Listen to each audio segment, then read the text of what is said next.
Olá, queridos alunos, bom dia, boa tarde, boa noite, para o horário que você estiver ouvindo. Aqui quem fala é o professor Murrinho e essa é a nossa primeira aula diante aí desse afastamento físico que a gente está tendo. Por mais que ele seja físico, a proximidade nossa vai nesse momento se dar aqui através dessas aulas em vídeo. E aí, para a gente começar esse papo, decidi escolher um tema de bastante relevância nos vestibulares e um tema que ao mesmo tempo não é tão difícil assim de ser trabalhado, que é o tema de demografia. Então hoje, para a gente começar a trabalhar com demografia, assunto super importante, como eu disse, a gente trabalha os seus conceitos mais básicos. Pensando nesses conceitos básicos, pessoal, o primeiro conceito que eu gostaria de apresentar para vocês é o conceito de população absoluta. E quando a gente olha para esse conceito de população absoluta, a gente sempre vai se referir à quantidade total de pessoas que vivem numa certa região. E como que eu vou calcular esse total, Morrinho? É simples, né? Simplesmente a gente vai fazer a soma, a operação matemática de somar um habitante com outro. Você podia fazer isso na sua sala de aula, pode fazer isso na sua casa, no seu prédio, no seu condomínio, no seu bairro, na sua cidade, ou seja, em qualquer espaço que você julgue conveniente fazer esse cálculo. Quando a gente faz esse cálculo, turma, no planeta Terra como um todo, a gente tem uma estimativa hoje de uma população na Terra de 7 bilhões e meio de pessoas. E realmente uma população muito expressiva, se a gente levar em consideração que o primeiro bilhão de habitantes que a gente teve no planeta apareceu no contexto da primeira Revolução Industrial para a segunda, mais ou menos por volta de 1800, 1850. Quer dizer, há um salto bem significativo. As projeções indicam que até 2050 saltaremos para 9 bilhões de habitantes e em 2100 estaremos bem próximos aí dos 11 bilhões de habitantes. Então o ritmo de crescimento populacional realmente é bastante significativo. E eu tenho que ficar decorando, Morrinho, essas informações de população absoluta? Não. Mas só a título de curiosidade eu trago para vocês alguns países que se destacam em relação a esse dado de população absoluta. Veja que quem tem a liderança dentro desse ranking atualmente é a China, com quase 1 bilhão e 500 milhões de pessoas. Está um pouquinho abaixo disso, né? 1 bilhão e 430 milhões. É o país aí que mais se destaca quanto à população absoluta, seguida bem de pertinho pela Índia, no mesmo continente asiático. São países rivais do ponto de vista geopolítico aí, a Índia com quase 1 bilhão e 400 milhões de pessoas. O que é interessante a gente ter em mente? Esses dois países provavelmente inverterão suas posições dentro desse ranking de população absoluta. E qual é a razão? Quando a gente compara o crescimento populacional dos dois países, hoje a Índia, deu uma rabiscada errada aqui, vamos apagar, a Índia tem um ritmo de crescimento muito superior ao da China, até porque a China, durante parte da sua história recente aí, teve uma política muito forte de controle de natalidade, né? Seguindo a essa situação, a gente encontra Estados Unidos, Indonésia, que é um arquipélago no sudeste da Ásia, e o Paquistão, que é um país vizinho ao oeste do território indiano. Veja que a gente aparece com algum destaque também dentro desse ranking, a gente aparece aí na 5ª posição, com uma população estimada hoje em dia em 210 milhões de habitantes. Na geografia, pessoal, para todos os países ou qualquer região que tenha uma grande população absoluta, a gente vai usar um termo específico. A gente vai usar o termo país populoso. No caso, então, eu vejo o Brasil como o sexto, presta atenção, Morrinho, 6º país mais populoso. Ô Morrinho, mas por que você colocou o Paquistão aí, né, de maneira grifada, em vermelho, nessa 5ª posição?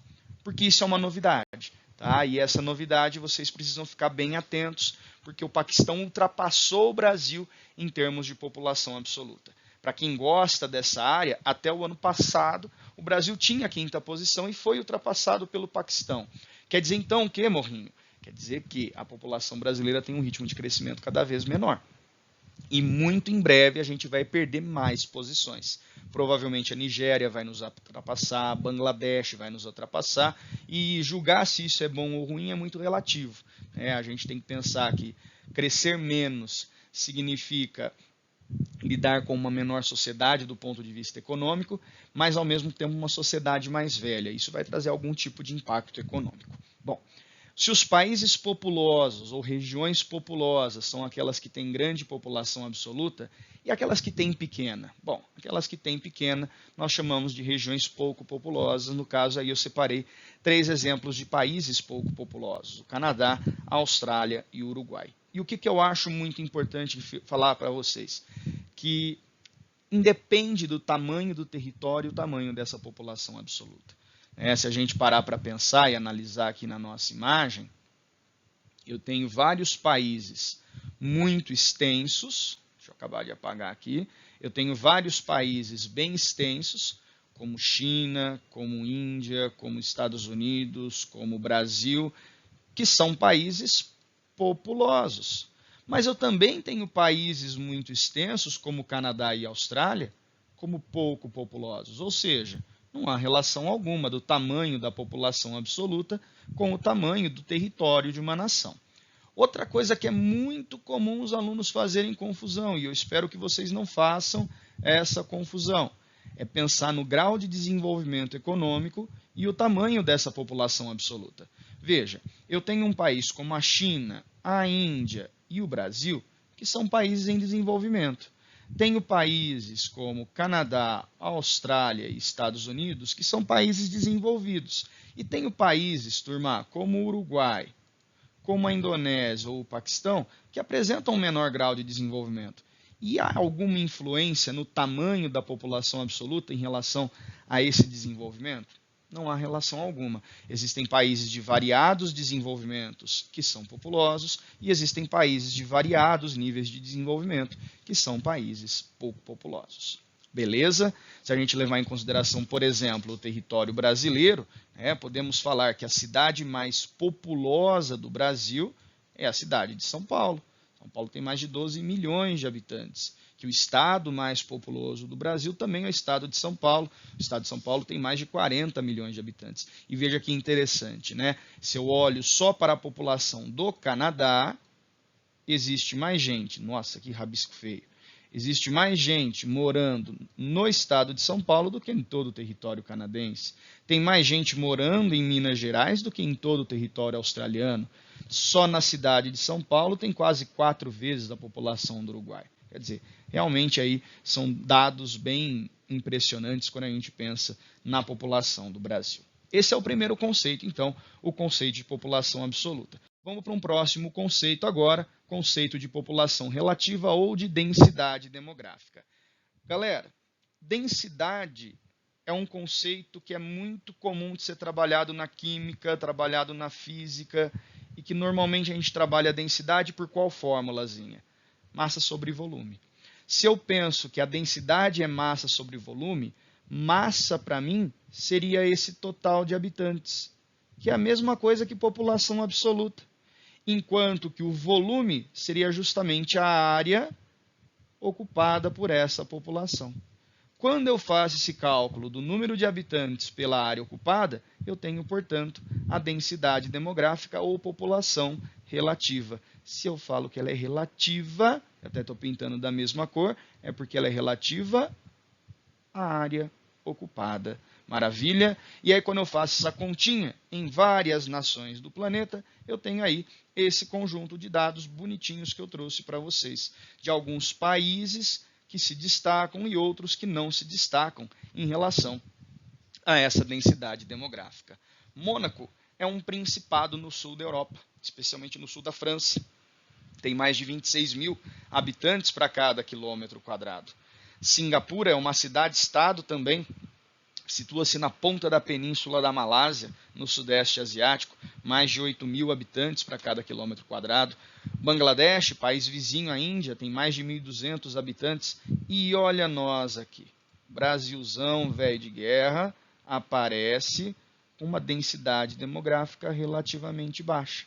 Quando eu divido os nossos 210 milhões de habitantes pela nossa área, que é de mais ou menos 8 milhões e meio de quilômetros quadrados, eu chego a esse valor, 24,7 habitantes. Bem distante, né, desses valores que a gente viu aqui em cima. Olha a Austrália, por sua vez. Tem uma densidade demográfica ainda mais baixa do que a gente. E aí, para a gente poder diferenciar esses países ou qualquer outra região em relação a esse dado da população relativa ou da densidade demográfica, a gente usa um conceito, a gente usa o termo povoado. Portanto, quando eu tenho uma grande densidade demográfica, eu falo que a região é muito povoada. E se eu tenho uma baixa densidade demográfica, eu falo que a região é pouco povoada ou despovoada. Mas, Morrinho, eu estou olhando aí para os dados dessa população brasileira e você trouxe aí o valor de 24,7 habitantes por quilômetro quadrado. Esse valor é um valor que representa a realidade? Não, esse valor ele não representa a realidade. Ele está bem deslocado da realidade, né? A gente não pode falar que em todo o território brasileiro tem apenas 24,7 habitantes para cada quilômetro quadrado. Se a gente olhar para o interior da Amazônia, a gente não vai achar quase 1 habitante por quilômetro quadrado. Se a gente olhar para a Praça da Sé em São Paulo, no seu metrô, num horário de rush, vai ter muito mais do que isso. Então, é simplesmente um número médio que está bem descolado da realidade. Veja que interessante esse mapa do Brasil. O Brasil tem uma peculiaridade quando a gente trabalha com esses dados de população, né? Se eu olho em relação à população absoluta, o Brasil pode ser considerado um país muito populoso. Se eu olho para a densidade demográfica, o Brasil é considerado um país pouco povoado. E quando eu olho para a maneira como a população está distribuída, realmente temos apenas 24 habitantes para cada quilômetro quadrado. Fica bem evidente nesse mapa que isso não é verdadeiro. E aí eu vou abrir um pouco mais essa imagem para que a gente possa avaliar um pouco melhor aí como se dá essa distribuição da população brasileira. Acompanha comigo.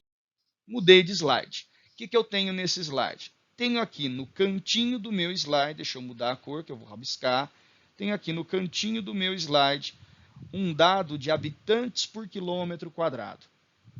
Veja que a intensidade da cor que aparece no meu mapa mostra essa quantidade de habitantes por quilômetro quadrado. Tons mais claros, menos do que 1. E à medida que o tom vai ficando mais escuro, isso vai aumentando. O que é possível a gente perceber?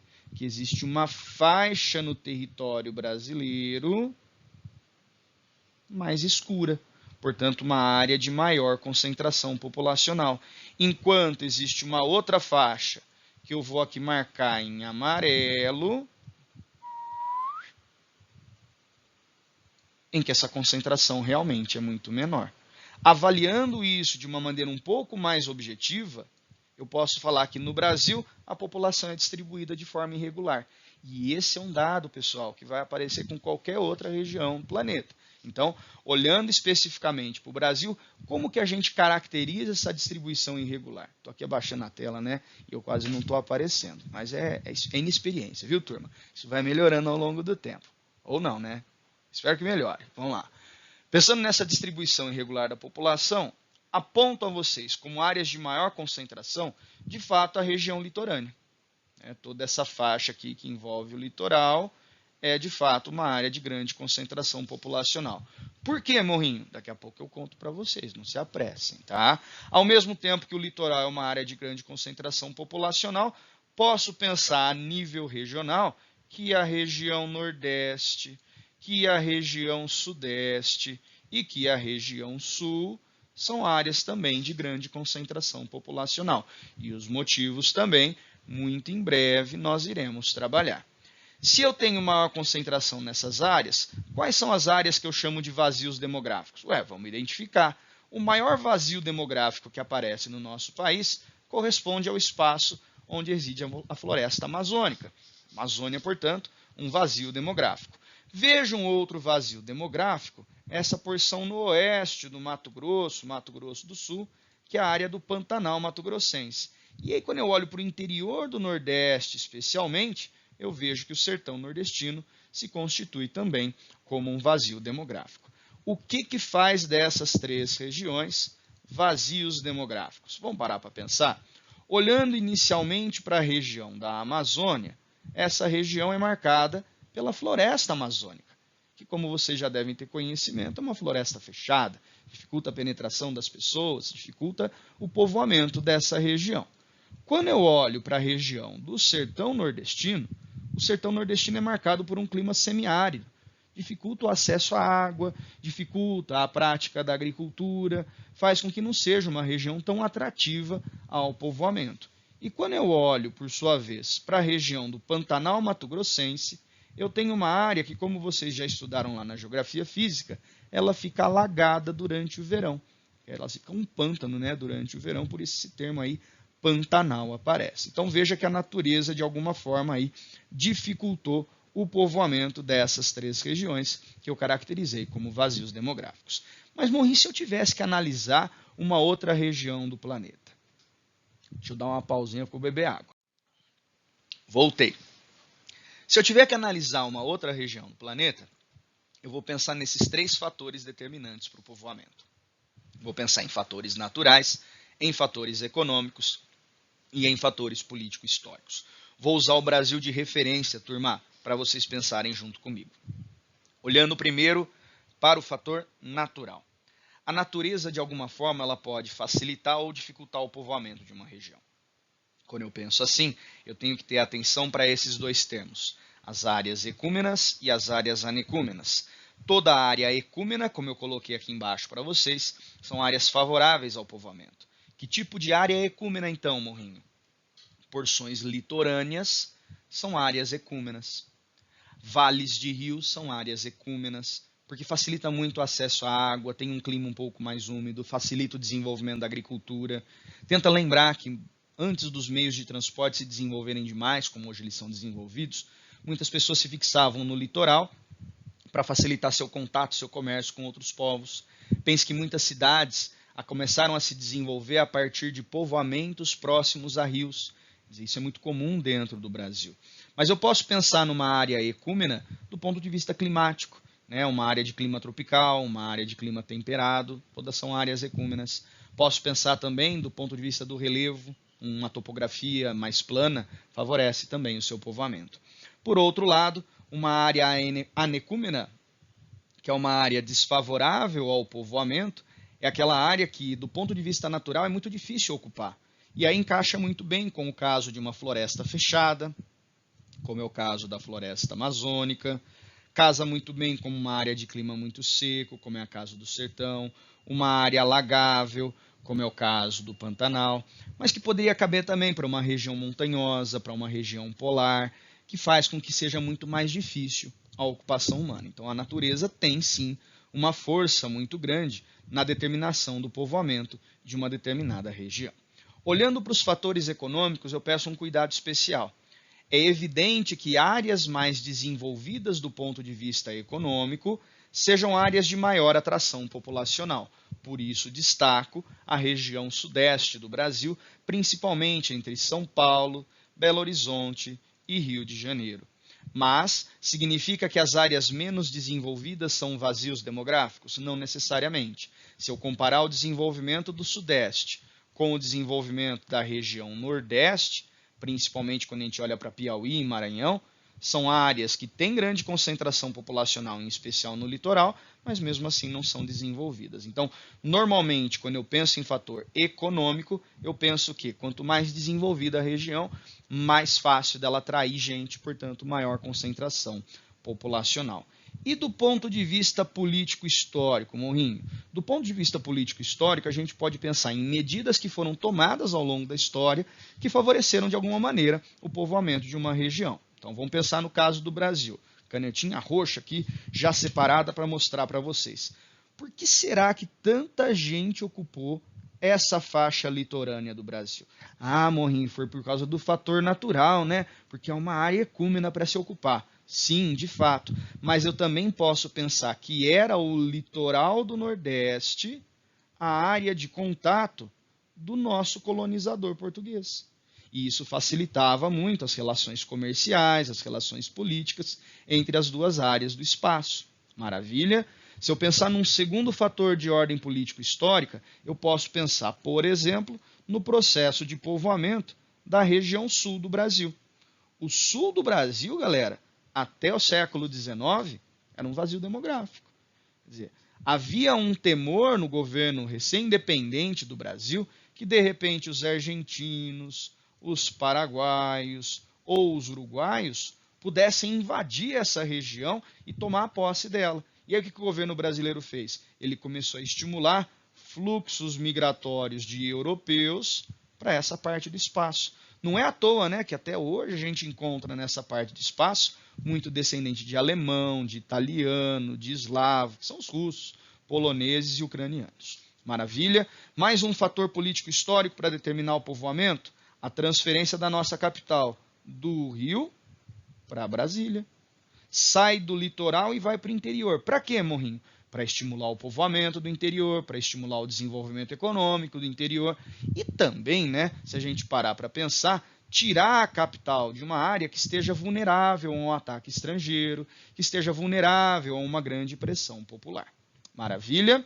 Muito bem. Só para a gente refletir legal sobre essa condição ao redor do mundo, trago esse mapa bem bonitinho para vocês da distribuição da população mundial. Não sei se está dando para enxergar legal, mas de novo, ó, aqui no cantinho esquerdo vai aparecer a densidade demográfica, só que está em inglês, né?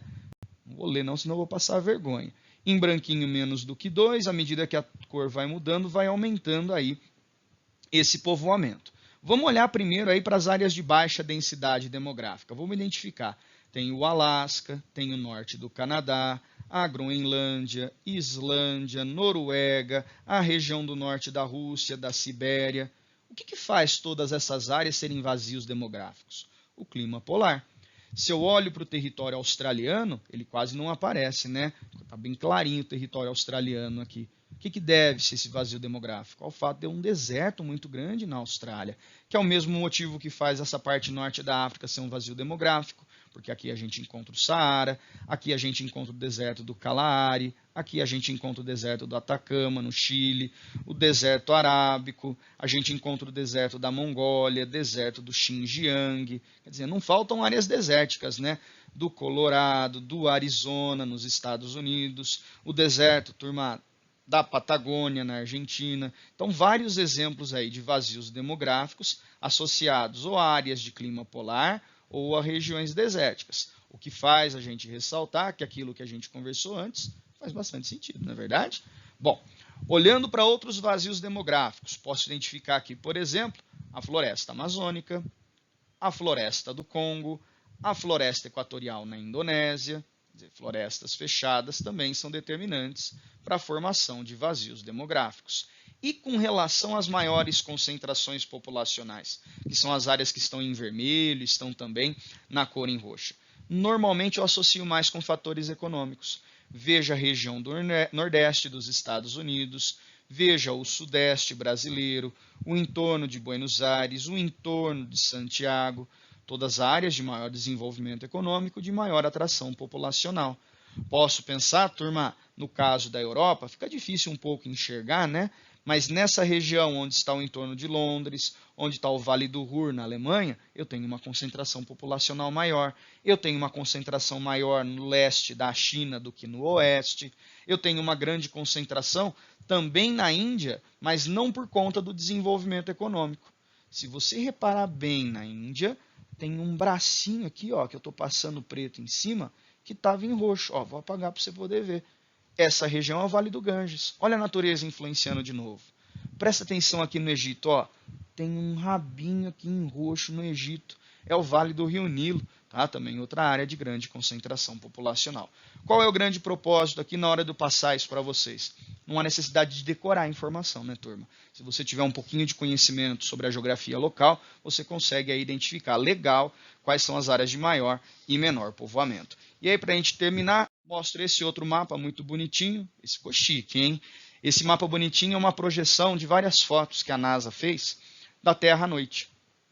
Não dá para a gente pensar na densidade demográfica, mas dá para a gente pensar em ocupação humana. Veja que a ocupação do leste dos Estados Unidos... Deixa eu escolher outra cor de caneta aqui. Eita, apaga aqui, apaga aqui. A ocupação do leste dos Estados Unidos não melhorou muito. É muito maior do que do oeste. Realmente é uma maior ocupação da faixa litorânea do Brasil. A Europa tem uma cone de concentração, mas o norte é um vazio demográfico. O Japão aparece como totalmente ocupado. Na Austrália, só o seu leste. Mas o que realmente me chama a atenção, galera, é quando eu olho para o continente africano. No continente africano, parece que não tem ninguém. Mas olha para o mapa anterior. Se eu voltar o slide, vamos ver se eu consigo voltar o slide. Não consigo, olha que beleza. Se eu voltasse para o slide anterior, eu perceberia que toda essa porção do centro-sul do continente africano tem um grande povoamento, mas que aqui, infelizmente, não aparece esse povoamento. Por quê? Pela dificuldade econômica de ter acesso à energia elétrica, pela pobreza da região. Quer dizer, quando eu tiro a foto à noite, eu não percebo os pontos luminosos de energia. Beleza? Moçada, espero que vocês tenham aí curtido a aula, né? Que tenham aproveitado esse conteúdo que eu trabalhei. Desculpem as falhas que eventualmente aconteceram, né? Essa é uma primeira experiência de muitas que provavelmente irão acontecer. Muito obrigado pela atenção de vocês, bons estudos. Vai ter uma listinha aí para vocês resolverem de exercício, tá joia? Até a próxima. Tchau.